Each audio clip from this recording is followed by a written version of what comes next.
डिंपल और अपर्णा की लड़ाई अब खुलकर सामने आई। अखिलेश यादव को बचाने डिंपल यादव मैदान में आई। सबसे बड़ा सवाल, आधा चुनाव खत्म होने के बाद डिंपल यादव को मैदान में क्यों आना पड़ा? मुलायम यादव का परिवार सियासी चौराहे पर खड़ा है। 3 चरण के बाद डिंपल यादव को स्टार प्रचारक बनाया गया। मुलायम परिवार की सबसे बड़ी बहू डिंपल यादव छोटी बहू के एक एक सवाल का जवाब देंगी। डिंपल अखिलेश यादव के साथ अचानक क्यों सियासी मैदान में आई? इस पर कई बातें ऐसी हैं जो सामने नहीं आ रही। हम आपको अंदर की बात बताते हैं। अपर्णा यादव, प्रतीक यादव, उनकी मां और मुलायम की दूसरी पत्नी साधना गुप्ता भी करहल में वोट देने नहीं पहुंची। इसके 2 कारण हो सकते हैं। पहला कारण मीडिया के सवालों का जवाब न होना। दूसरा कारण हो सकता है अपर्णा के आते ही परिवार में चूल्हा अलग हो गया है। अपर्णा यादव, उनके साथ साधना गुप्ता अलग और डिंपल यादव और उनका परिवार अलग। परिवार में दुश्मनी की नींव पड़ चुकी है। अपर्णा यादव के जाने से सिर्फ पार्टी को ही नहीं, परिवार को भी झटका लगा है। उसी का असर है कि डिंपल यादव को मैदान में आना पड़ा और अपर्णा यादव को निशाने पर लेना पड़ा। अपर्णा यादव और डिंपल को एक साथ आखिरी बार बहुत पहले देखा गया।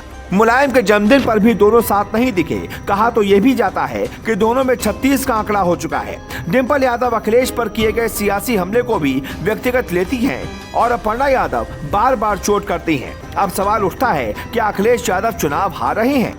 डिंपल को बीच चुनाव में क्यों आना पड़ा? पत्नी बीच लड़ाई में तभी आती है जब पति का साथ परिवार लड़ाई में छोड़ देता है और वो दुश्मन के आगे कमजोर पड़ने लगता है। अपर्णा के जाने के बाद मुलायम परिवार में कुछ ऐसा ही दिखा।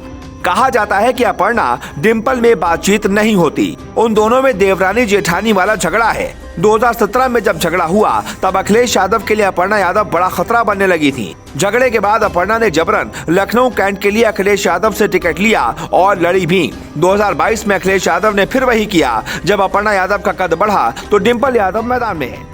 अपर्णा यादव ने एक YouTube चैनल को दिए इंटरव्यू में परिवार से जुड़ी कई बातें शेयर की थी। अपर्णा यादव ने बताया था कि भले ही डिंपल भाभी काफी शांत दिखती हैं, लेकिन उन्हें गुस्सा बहुत ज्यादा आता है। अपर्णा यादव बीजेपी में जब से आई हैं, तब से ही सपा की बन रही लहर की रफ्तार कम हो गई। मुलायम सिंह यादव को भी सियासत में अब कोई दिलचस्पी नहीं है। वो करहल गए प्रचार करने तो अपने बेटे का नाम तक भूल गए। सियासत के जानकार मानते हैं कि मुलायम सिंह यादव का यह संदेश साफ गया कि वो ये तक नहीं जानते कि अखिलेश क्या कर रहे हैं, क्या नहीं। बाराबंकी में अपर्णा यादव ने एक रैली के दौरान खुद को शेरनी बताया था और ये भी कहा था कि जंगल का राजा शेर होता होगा, लेकिन शिकार हमेशा शेरनी ही करती है। कि शेर जब चलता है तो अकेले शिकार करता होगा, पर जंगल में शेरनी शिकार करती है। अपर्णा यादव शेरनी है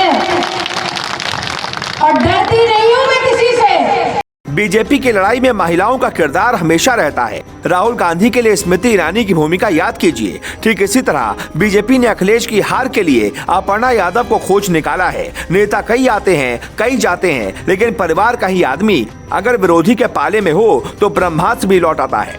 डिंपल का प्रयोग अखिलेश यादव ने योगी पर ब्रह्मास्त्र की तरह किया है, लेकिन वहाँ अपर्णा के होने के कारण वो लौट सकता है। Bureau report.